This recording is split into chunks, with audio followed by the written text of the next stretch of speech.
va shomda 3 marta ixlos va 2 muavvazatayn, ya'ni falaq va nosni o'qisa, Alloh taolo balo qazodan hamda qiyinchiliklardan omonda saqlaydi deb Imom Tirmiziy rivoyatida Rasululloh marhamat qilyaptilar. Imom Qurtubiy aytadilar: kim uyga kirishida Ixlos surasini o'qisa, kambag'allik bo'lmaydi u xonadonda degan ekanlar. Ixlos surasi o'qilgan xonadonda kambag'allik bo'lmaydi dedilar.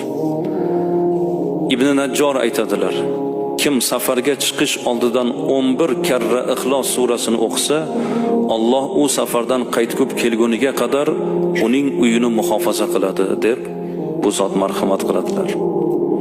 Yotadigan mahal, ya'ni uyqusidan oldin Fotiha va Ixlos surasini o'qigan odam o'limdan boshqa hamma ziyondan omonda bo'ladi deb Ibn Abdul Bir marhamat